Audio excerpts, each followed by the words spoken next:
ಮಧ್ಯಾಹ್ನ ಅಡುಗೆಗೆ ಏನು ಮಾಡಲಿ?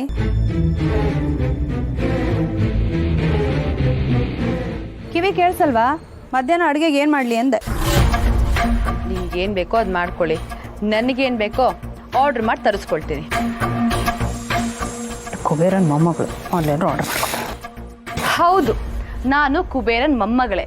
ನಮ್ಮಪ್ಪ XMLA, ನನ್ನ ತಮ್ಮ ನೆಕ್ಸ್ಟ್ MLA. ನನ್ನ ತಮ್ಮನ ಮದುವೆ ಆಗ್ತಿರೋ ಹುಡುಗಿನೂ ತುಂಬ ವೆಲ್ ಟು ಡೂ ಫ್ಯಾಮಿಲಿಯಿಂದ ಬಂದವಳೆ.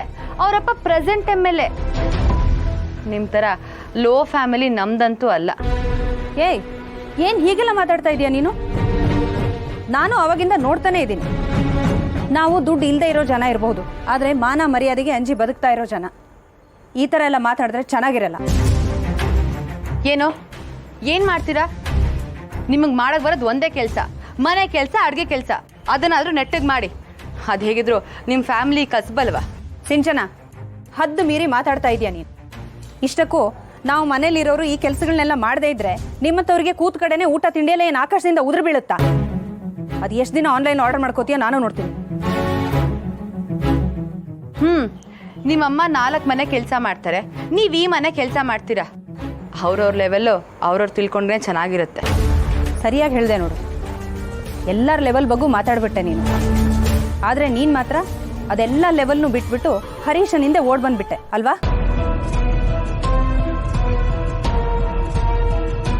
ನಿಮ್ಮ ಹತ್ರ ಮಾತಾಡೋದು ಟೈಮ್ ವೇಸ್ಟ್.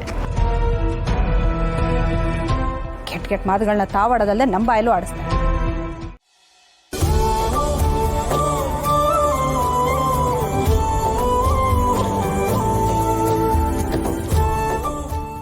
ಸಿದ್ದೇಗೌಡ, ಏನಪ್ಪಜಿ? ಅಲ್ಲಕಲ್ಲ, ನಾವೆಲ್ಲ ಇಲ್ಲಿ ಕಲ್ ಕೂತಿದ್ದೀವಿ, ನೀನೆಲ್ಲ ಒಳ್ಳೆ ಗೂಳಿ ನುಗ್ತಾ ಇದ್ಯಾ? ನೀನ್ ಹಿಂಗ್ ಮಾಡೋದು ಸರಿ ಅಲ್ಲ. ಯಾಕಪ್ಪಜಿ, ನಾನೇನ್ ಮಾಡಿದೆ? ಸಿದ್ದು, ನಮ್ಗೇನು ಗೊತ್ತಿಲ್ಲ ಅನ್ಕೊಂಡಿದ್ಯಾ? ನೀನ್ ಮಾಡೋದೆಲ್ಲ ನಮಗ್ ಗೊತ್ತಾಗ್ಬಿಟ್ಟದೆ. ಅಲ್ಲ, ನೀವೇನ್ ಹೇಳ್ತೀರ ಅಂತ ನಂಗೇನು ಅರ್ಥ ಆಯ್ತಿಲ್ಲ. ಸಿದ್ದೇಗೌಡ, ನಿಮ್ಮಿಬ್ರು ನಡುವೆ ಹಿಂಗೆ ಐತಂತ ಯಾಕಲ್ಲ ನೀವು ಮೊದಲೇ ನಮ್ಗೆ ಹೇಳಿಲ್ಲ? ಸುಮ್ಮನೆ ನನಗಿಷ್ಟ ಅಲ್ಲ ಅವಳಿಗಿಷ್ಟ ಅಲ್ಲ ಅಂತ ಏನೇನೋ ಕಾರಣ ಹೇಳ್ಕೊಂಡು ಓಡಾಡ್ತಾ ಇದ್ದೀರಲ್ಲ. ಈ ವಿಷಯ ಏನಾದ್ರು ನನಗೆ ಮೊದಲೇ ಗೊತ್ತಿದ್ರೆ ಇಷ್ಟೊಂದು ವಾಲ್ಗ ಊದ್ಸ್ಬಿಟ್ಟು ಊರ್ ಜನಗಳಿಗೆಲ್ಲ ಬಾಡ್ನುಟ್ಟ ಹಾಕ್ಬಿಟ್ಟಿದ್ದಕ್ಕಲ್ಲ.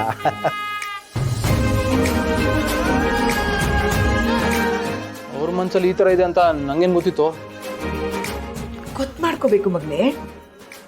ಈಗ ನೋಡು, ಕಷ್ಟ ಅಂತ ಯಾರೇ ಮನೆ ಬಾಗ್ಲಿಗೆ ಬಂದ್ರು ಅವ್ರ ಮನಸ್ಸನ್ನ ಅರ್ಥ ಮಾಡ್ಕೊಂಡು ಎಷ್ಟು ಚೆನ್ನಾಗಿ ಸಹಾಯ ಮಾಡ್ತೀಯಾ. ಇದು ಹಾಗೇನೆ. ಒಂದ್ ಹೆಣ್ಣಿನ ಮನಸ್ಸನ್ನ ಅರ್ಥ ಮಾಡ್ಕೊಳಕ್ಕೆ ನಿಂಗೆ ಹೇಳ್ಕೊಡ್ಬೇಕಾ? ಹೋಗ್ಲಿ ಬಿಡ್ಲಾ, ಈಗ್ಲಾದ್ರೂ ಅವಳ ಮನ್ಸಲ್ಲಿ ಏನೈತೆ ಅಂತ ಗೊತ್ತಾಯ್ತಲ್ಲ, ಅಷ್ಟು ಸಾಕು. ನಾನು ಆ ಮುನ್ಸ್ವಾಮಿಗೆ ಫೋನ್ ಮಾಡಿ ಹೇಳಿದ್ದೀನಿ, ಇನ್ನ ತಡ ಮಾಡೋದು ಬೇಡ ಮುನ್ಸ್ವಾಮಿ, ಆದಷ್ಟು ಬೇಗ ಮದುವೆ ಮಾಡಿ ಮುಗಿಸ್ಕೊಂಡ್ಬಿಡೋಣ, ಮದುವೆ ಕಾರ್ಯ ಎಲ್ಲ ಪ್ರಾರಂಭ ಮಾಡ್ಕೊಂಡ್ಬಿಡು ಅಂತ. ಮರಿಗೌಡ, ಇನ್ನು ತಡ ಮಾಡೋದ್ರಲ್ಲಿ ಅರ್ಥ ಆಯ್ತಿಲ್ಲ? ಆದಷ್ಟು ಬೇಗ ಈ ಮದುವೆ ಮಾಡಿ ಮುಗಿಸ್ಬಿಡೋದಯ್ಯ. ಅಪ್ಪಾಜಿ, ಯಾಕೆ ಇಷ್ಟು ಅವಸರ ಮಾಡ್ತಿದ್ದೀರಾ? ಓಸಿ ನಿಧಾನ ಮಾಡಿ. ಇಬ್ರು ಒಪ್ಕೊಂಡ ಮೇಲೆ ನಿಧಾನ ಮಾಡೋದೇನದ್ಲ? ಅಪ್ಪ ಹೇಳದ್ಮೇಲೆ ಮುಗ್ದೋಯ್ತು, ವಾಲ್ಗ ಊದ್ಸಿ ಮದುವೆ ಮಾಡ್ಬಿಡೋದಯ್ಯ. ಯಾಕೆ ನನ್ನ ಸಮಸ್ಯೆ ನಿಮ್ಗೆ ಯಾರಿಗೂ ಅರ್ಥ ಆಯ್ತಿಲ್ಲ? ಯಾವ ವಿಷಯದಲ್ಲೂ ಇಲ್ದಾರ ಆತ್ರ ನನ್ನ ಮದುವೆ ವಿಷಯದಲ್ಲಿ ಯಾಕೆ?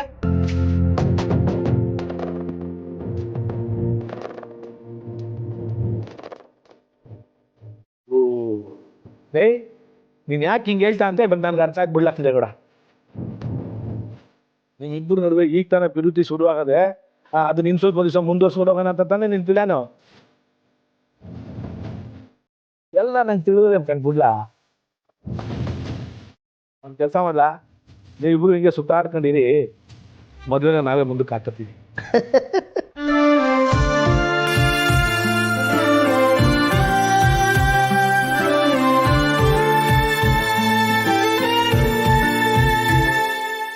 ಓಹ್, ನಮ್ ಸಿದ್ದೇಗೌಡ್ರಿಗೂ ಪ್ರೀತಿ ಮಾಡೋ ಮನ್ಸು ಬಂದಾಯ್ತು. ಸಿರಣ, ಇವತ್ತು ಈ ಆಟೋ ಡ್ರೈವರ್ ಡ್ರೆಸ್ ಅಲ್ಲಿ ಸಕ್ಕತ್ತಾಗಿ ಕಾಣಿಸ್ತಾ ಇದೆಯಾ? ಆಟೋ ಓಡಿಸೋನು ಆಟೋ ಡ್ರೈವರ್ ಡ್ರೆಸ್ ಹಾಕೊಳ್ಳೋದು ಇನ್ನೇನು ರಾಜನ್ ಡ್ರೆಸ್ ಹಾಕೊಳ್ಳೋಕ್ಕಾಗುತ್ತೆ? ಅಲ್ಲಪ್ಪ, ನೀನು ಈ ಡ್ರೆಸ್ ಹಾಕೊಂಡು ಓಡಾಡ್ತಾ ಇರೋದ್ರೆ ನಿಮ್ಮ ಮನೆಯವ್ರು ನೋಡಿದ್ರೆ ಏನು ಅಂತ ಕೇಳ್ದಪ್ಪ.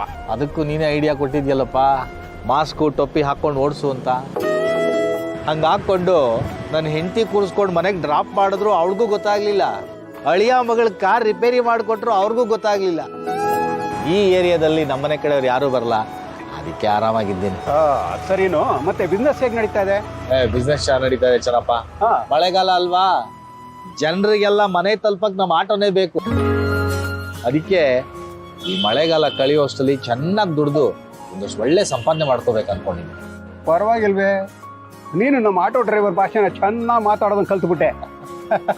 ಅಲ್ಲ, ನೀನು ಈ ಮಾತು ಕೇಳ್ತಾ ಇತ್ತು ಅಂತಂದ್ರೆ ನೀನು ಎಷ್ಟೋ ವರ್ಷದಿಂದ ಆಟೋ ಓಡಿಸ್ತಾ ಇದೆ ಅನಿಸ್ತಾ ಇದೆ. ಮಾಡ್ಕೋಬೇಕಲ್ಲ. ಕಂಪ್ನಿಲಿ ಕೆಲಸ ಮಾಡುವಾಗ ಕಂಪ್ನಿಗೆ ಹೊಂದ್ಕೊಂಡಿದ್ದೆ, ಆಟೋ ಡಿಪಾರ್ಟ್ಮೆಂಟ್ಗೆ ಬಂದ್ಮೇಲೆ ಇಲ್ಲಿಗೆ ಹೊಂದ್ಕೊಂಡೆ. ಜೀವನ ನೋಡು ಎಲ್ಲಾ ತರದ ಪಾಠ ಕಲ್ಸುತ್ತೆ. ನಾನು ಮಾತಾಡಿದಲ್ಲಿ ಏನಾದ್ರು ತಪ್ಪಿತ್ತ? ಛೆ, ಹಾಗೇನಿಲ್ಲ. ಅಲ್ಲ, ನೀನು ಇಷ್ಟು ಬೇಗ ಇದಕ್ಕೆ ಹೊಂದ್ಕೊಂಡ್ಯಲ್ಲ, ಅದೇ ನನಗೆ ಖುಷಿ. ಅದೆಂಗೋ ನಡೀತಾ ಇದೆ. ಆದ್ರೆ ಹಾ. ಕಸ್ಟಮರ್ ಇದ್ದಾಗ ಅವ್ರ ಜೊತೆ ಮಾತಾಡ್ಕೊಂಡು ಹೆಂಗೋ ಕಾಲ ಕಳೀತೀವಿ. ಆದ್ರೆ ಸವಾರಿ ಇಲ್ಲದೆ ಸುಮ್ಮನೆ ಗಾಡಿ ನಿಲ್ಲಿಸ್ಕೊಂಡು ಕಾಯೋದಿದೆ ನೋಡು, ಭಾರಿ ಕಷ್ಟ. ಅದಕ್ಕೂ ನನ್ನ ಹತ್ರ ಒಂದು ಐಡಿಯಾ ಇದೆಯಪ್ಪ. ಸವಾರಿ ಸಿಗದೆ ಇದ್ದಾಗ ಒಂದು ನ್ಯೂಸ್ ಪೇಪರ್ ತೆಗೆದಿಟ್ಟು ಮೊದಲನೇ ಅಕ್ಷರದಿಂದ ಕೊನೆಯ ಅಕ್ಷರದವರೆಗೂ ಬಿಡದೆ ಓದು. ನಾನಾರ್ಜನೆ ಆಗತ್ತೆ, ಸುತ್ತಮುತ್ತ ಏನ್ ನಡೀತದೆ ಅಂತಾನು ಗೊತ್ತಾಗತ್ತೆ. ಎಲ್ಲಕ್ಕಿಂತ ಮಿಗಿಲಾಗಿ ಕಸ್ಟಮರ್ ಬರ್ಲಿಲ್ಲ ಅನ್ನೋ ಬೇಜಾರು ಹೋಗತ್ತೆ. ಒಳ್ಳೆ ಐಡಿಯಾ, ಹಾಗೆ ಮಾಡ್ತೀನಿ ಬಿಡು.